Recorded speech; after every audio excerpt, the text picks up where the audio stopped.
Hello tout le monde, bienvenue à vous sur la chaîne YouTube L'Oeil du Celte. Alors aujourd'hui ça va être une vidéo qui va être consacrée à mon terrarium planté. Vous êtes beaucoup à m'avoir demandé comment j'avais fait, ce que j'avais mis à l'intérieur et tout. Donc pour les noms des plantes, alors là ça va être la bulle totale, mais je ne me rappelle plus. Parce que souvent je choisis une plante en fonction d'un coup de cœur. Et après je me renseigne entre guillemets sur internet s'il est bon. Moi je fais par contre l'inverse, vous voyez, s'il est bon de la mettre dans le terrarium ou pas. Si c'est pas bon, bah, je la mets dans mon salon ou ailleurs.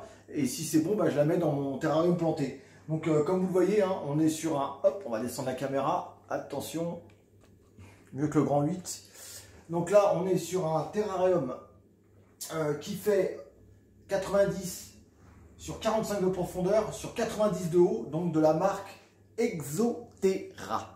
Voilà, l'avantage c'est qu'en bas vous avez la possibilité de faire un petit bassin puisque vous avez à peu près 10 à 15 cm de hauteur de vitre totalement jointé, donc ce qui permet en même temps de mettre des petits poissons. Enfin voilà, c'est pour ceux qui veulent aménager le terrarium d'une autre façon. Voilà, donc moi on est sur un terrarium planté. Qui dit terrarium planté dit de vraies plantes, pas une seule plante en plastique, je précise bien, parce que je vois beaucoup qui mélangent plantes en plastique et vraies plantes. Terrarium planté, ça veut dire des vraies plantes. Après, vous avez, là j'ai mis une plante en attente de voir si ça pousse bien ou si elle se plaît bien avec la lumière horticole. Donc là, on est sur une lampe horticole, je vous expliquerai un peu après. Donc j'ai mis une fougère à l'intérieur pour voir si elle s'y plaît bien. Parce que le problème des fougères, c'est qu'elles ont tendance souvent à jaunir et à perdre leur éclat très rapidement. Donc je fais un test là, je l'ai mise dans le terrarium pour voir comment ça allait se passer. Si ça se passe bien, bah, elle y restera. Si ça se passe pas bien, je la repoterai dans un autre pot et je la mettrai sûrement dans mon salon, je la mettrai au-dessus, enfin on verra. Donc là, comme vous le voyez, vous avez des plantes qui sont aussi en hauteur, qui sont dans des pots. Bon, ça reste des plantes naturelles, mais elles sont dans des pots. Donc vous avez celle-ci que je trouve géniale. Vous allez dans un pot, mais elle est suspendue. Et vous avez de l'autre côté ici un espèce d'orchidée sans fleurs. C'est une plante grimpante, donc l'avantage aussi c'est qu'elle est entre guillemets pas plantée au sol, mais elle reste en hauteur. Donc c'est une plante qui, enfin je vais vous expliquer, qui a fait quand même tout le tour 2 fois la largeur du terrain, ce qui est quand même assez sympa. Et puis en fonction des moments, quand les feuilles se régénèrent, ça laisse une grande verdure. Donc c'est un terrarium qui a beaucoup d'entretien. Alors quand je dis beaucoup d'entretien, c'est tout bête. Cela veut dire que tous les 15 jours, je suis obligé, pour que je puisse voir à l'intérieur de mon terrarium, de faire de la coupe, donc au niveau des feuilles. Donc vous avez plusieurs plantes qui poussent tellement vite et tellement bien, qui prolifèrent très bien. Il y a même au niveau certaines fleurs qui apparaissent. Le problème, c'est que si je ne le fais pas, ici vous verrez plus rien. Donc en plus, ça peut obstruer avec les grosses feuilles la lampe horticole, qui, à la longue, malheureusement, ne diffusera plus assez de lumière pour les autres plantes, et les autres plantes risquent de mourir à cause de cette mauvaise diffusion de lumière. Donc, qu'est-ce qu'on va faire? Je vais vous montrer le terrarium en grand, je vais vous expliquer, parce que j'avais déjà fait une vidéo dessus, mais bon, suite aux nombreuses demandes, et comme il y a beaucoup de nouveaux abonnés sur ma chaîne YouTube, donc je vais vous expliquer comment j'ai fait. Donc après, vous pouvez mettre toutes les plantes que vous voulez. Le but quand même, c'est de faire attention à ce que vous allez mettre comme animal ou pas à l'intérieur. Si vous mettez un animal, faites attention. Si vous n'en mettez pas, pardon, là vous pouvez mettre toutes les plantes que vous voulez, il n'y a pas de souci. Si vous en mettez, il existe des sites sur internet qui vous disent quelles plantes sont bonnes ou pas pour vos animaux et en fonction de telle plante. Par exemple, si vous faites un immense terrarium planté, vous mettez de l'iguane, c'est pas bon, parce que l'iguane mange de la feuille. Voilà, en gros, donc ça va être très dangereux pour lui, parce que certaines plantes vont être nocives à l'ingurgitation. Donc voilà, il faut faire très attention. Donc on va passer en plan plus serré sur le terrarium. J'espère vraiment que ça va vous plaire. Pensez déjà à mettre un pouce bleu si vraiment vous trouvez que le terrarium est beau. Voilà, mettez-moi dans les commentaires ce que vous trouvez au niveau du visu, si vous trouvez que c'est sympa ou pas. Dites-moi vraiment ce que vous en pensez. Donc voilà le terrarium. Donc je vous fais le tour du propriétaire.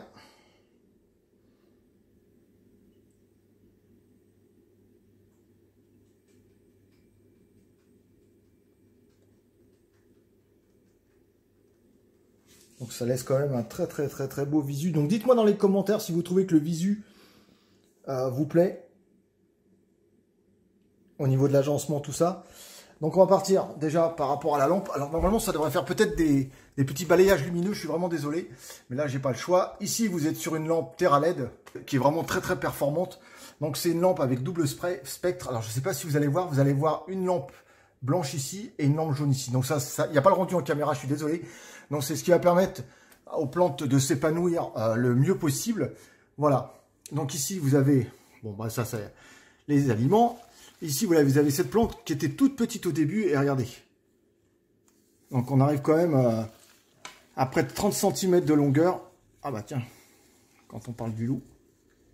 Voilà, une de mes premières femelles arrivée dans l'élevage. Il y a la même mère. Voilà. Une de mes premières femelles. Donc, celle-ci a plus de 5 ans. Voilà, la deuxième femelle est ici. Pareil, plus de 5 ans. C'est les premiers geckos à crête que j'ai dans mon élevage. Ici, vous avez, hop, on va se mettre ici, un des bébés. Une petite femelle.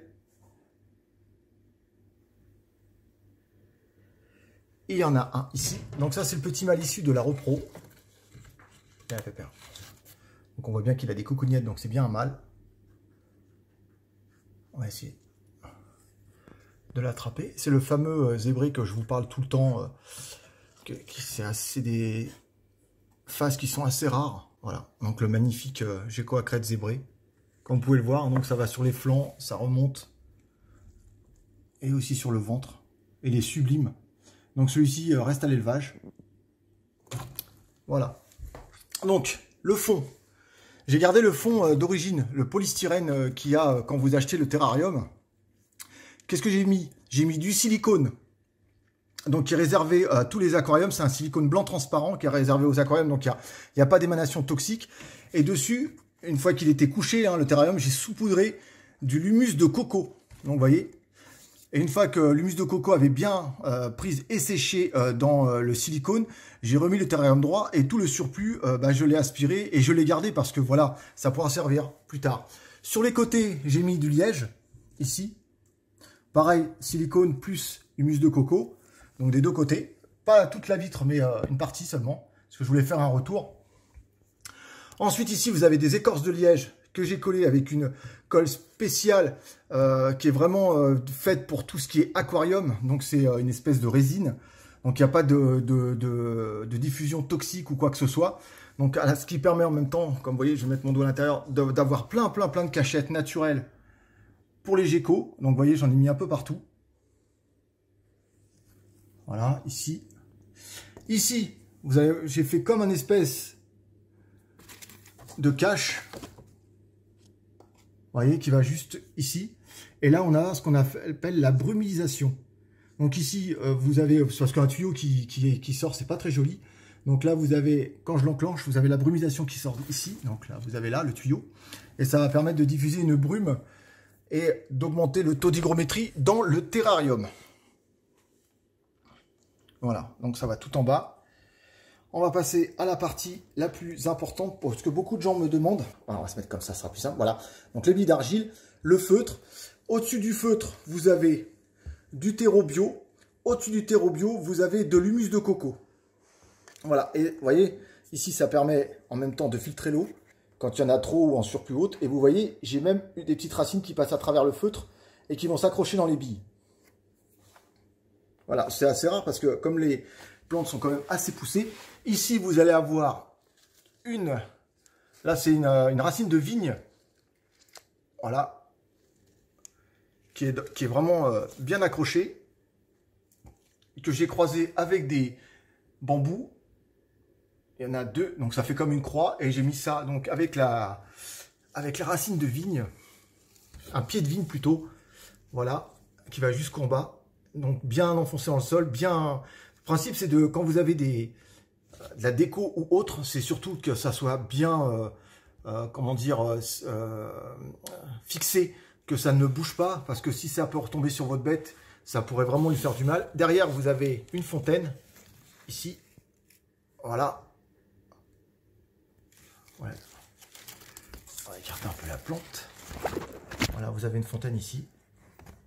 Donc les geckos au début, ils allaient boire, et puis après petit à petit, j'ai vu qu'ils n'y allaient pas. Donc on a fait autrement. Alors cette plante, c'est celle-là que je voulais vraiment vous parler énormément. C'est une plante que j'ai achetée, voilà, elle allait, il n'y avait que ça. Donc cette distance ici à là. Et aujourd'hui, je vais vous faire suivre, elle a fait une racine, enfin une pousse. La pousse, vous la suivez avec le téléphone. Voilà, elle va là, elle va là. Elle repart derrière les racines. Voilà, et elle repart de l'autre côté. Elle fait tout le tour d'une autre racine, enfin d'une autre souche écorce de liège. Elle refait tout le tour. Et là, je viens de remarquer qu'elle descend aussi en bas. Alors, hop, désolé. Vous voyez ici, et hop, elle repart. Voilà, elle fait tout le, comme une guirlande, elle fait tout le tour du terrain. Voilà. Là aussi, cette plante, pareil, j'avais acheté cette plante, elle était toute petite, elle devait faire à peu près une quinzaine de centimètres. Aujourd'hui, vous voyez, on est sur une plante là qui fait facilement 50 centimètres. On a coupé la fleur qui était... qui avait poussé parce que le problème, c'est que la fleur dépassait la lampe horticole. Et on a coupé, on va dire, une pousse pour faire une bouture. Et voilà la bouture aujourd'hui. Voilà. Elle était toute petite, hein, je vous dis, elle devait faire quoi, 4-5 cm la bouture. Et voilà. Ça, c'est une plante qui pousse super bien. Donc, si vous voulez la mettre dans vos terrariums, il n'y a aucun problème. Là, comme je vous ai dit, j'ai mis une fougère ici. Donc, je l'ai mise quand même dans le pot pour que on voit ce que ça donne. Le problème, c'est que comme cette feuille-là, elle cache souvent la fougère, la fougère a tendance à jaunir. Donc c'est pour ça, et comme je vous l'ai dit, il y a énormément d'entretien dans le terrarium. J'essaierai par la suite de mettre de l'orchidée pour voir ce que ça donne. Parce qu'un orchidée, ça ne fleurit pas tout le temps. Donc j'aimerais bien voir si je mets un orchidée, parce que sachant qu'un orchidée, il y a une façon de l'arroser. Voilà, on ne l'arrose pas comme une fleur normale, on trempe les racines et ensuite ça pousse. Et après, on adapte quoi. Voilà, donc dites-moi dans les commentaires si ce genre de terrarium vous plaît, si vous êtes vraiment fan de ce genre de terrarium planté, si vous aimeriez en faire un chez vous. Voilà, n'hésitez pas à me poser des questions dans les commentaires. Donc là, je me suis fait une petite astuce, parce que là, c'est une plante, vous voyez, hop, elle est en pot. Certaines de mes plantes sont en pot. Voilà, donc vous voyez, ça me permet de la sortir et en même temps de l'arroser. Et voilà, et ensuite je la remets. Et en même temps, ça habille la racine.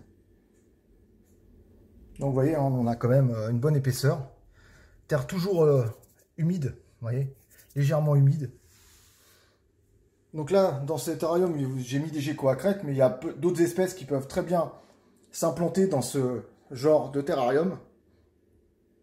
Après, à vous de trouver la bonne espèce. Comme je l'ai dit, cherchez une espèce qui ne mange pas de verdure. Donc, l'avantage des geckos, c'est que Repashy, des petites compotes avec du calcium ajouté, on a des insectes, enfin on a pas mal de choses. L'avantage c'est que comme ça ne mange pas de verdure, et ben on n'est pas embêté avec ça. Voilà, ça fait franchement, c'est, je vous dis, dans un salon, moi j'ai ouvert, hein. Voilà,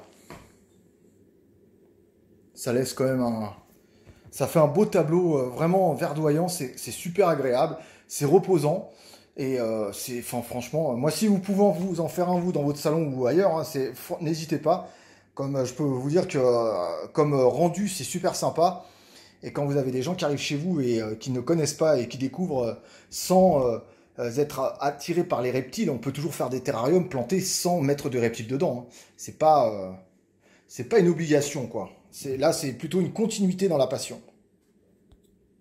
Voilà les amis, donc on arrive à la fin de cette vidéo donc consacrée au terrarium planté. Si vous avez la moindre question, n'hésitez pas à le mettre dans les commentaires. Voilà, donc moi, comme je vous l'ai dit, c'est réservé ce terrarium à cette espèce magnifique dont je suis totalement fan et qui est une espèce qui n'est pas difficile au niveau du maintien. Je vous mettrai le lien dans la vidéo où j'ai fait un tuto sur le gecko à crête, donc pour le maintien. Donc n'hésitez pas, franchement, ce genre d'espèce pour les débutants, elle est vraiment très très conseillée. Ce sont des bêtes qui ne sont pas difficiles au niveau du maintien, qui ne demandent pas énormément, juste la place. Donc je précise que pour un spécimen minimum, je parle minimum, un 45 de largeur sur 45 de profondeur sur 60. À partir de 2 spécimens, on va tomber sur du 60 par 45, par 60, et ainsi de suite. On va monter. On met des femelles ensemble, les mâles séparément. On peut mettre un mâle pour 3 femelles au minimum, mais attendez-vous à avoir beaucoup de repros. Ce sont des animaux qui se reproduisent très très bien et très vite. Faites attention à vos femelles, car une surreproduction, donc, ou un suraccouplement de vos geckos femelles peut venir à, malheureusement, à diminuer comment dire, la longévité de vos bêtes. Les mâles sont toujours demandeurs, donc épuisent énormément les femelles. Donc ça serait quand même embêtant que vous diminuez l'espérance de vie ou vous perdiez une de vos bêtes uniquement pour faire de la repro, éventuellement une repro de temps en temps, pourquoi pas, sachant qu'il faut faire très attention avec la législation, car c'est une bête qui demande à être inscrite dans un fichier IFAP, certificat de cession, et fichier IFAP, donc photo de l'individu lors de la cession. Très très très très important. Voilà, donc ce n'est pas une bête soumise à CTC, mais c'est une bête qui demande à avoir un fichier, à être entrée dans un fichier photo lors de la cession. Voilà. Donc ça c'est une bête qui reste à l'élevage, hein, bien sûr. Et voilà. Donc ce sont vraiment des bêtes géniales. Ce sont des bêtes qui sont assez particulières. Pourquoi? Parce que les pattes sont fournies de ventouses, de griffes et de poils. Donc vous avez possibilité de la poser sur n'importe quelle surface et elle s'y sentira à l'aise. Ouais, on peut dire comme ça, elle s'y sentira à l'aise sans problème. Voilà. Voilà les amis. Donc écoutez, Nubia et moi, on vous souhaite une très très très bonne journée. Pensez à mettre un gros pouce bleu sur la vidéo. Pensez à la partager autour de vous, sur vos comptes personnels, que ce soit Instagram, Twitter ou Facebook, pour faire connaître la chaîne bien sûr. Et puis si vous avez une question, n'hésitez pas à me la poser dans les commentaires. J'y répondrai avec grand plaisir. Je tenais encore à vous remercier. On approche les 11 000 abonnés sur la chaîne YouTube. Donc c'est toujours une fierté pour une petite chaîne entre guillemets YouTube amateur, avec pas non plus une très très grande diversité d'espèces, mais voilà quoi. Le côté passion plaît apparemment énormément, donc merci à vous de me suivre et d'être de plus en plus nombreux et nombreuses. Allez, sur ce je vous dis à bientôt, prenez soin de vous, prenez soin de vos bêtes, prenez soin de vos proches, et comme je dis toujours, peace tout le monde, ciao ciao, à bientôt.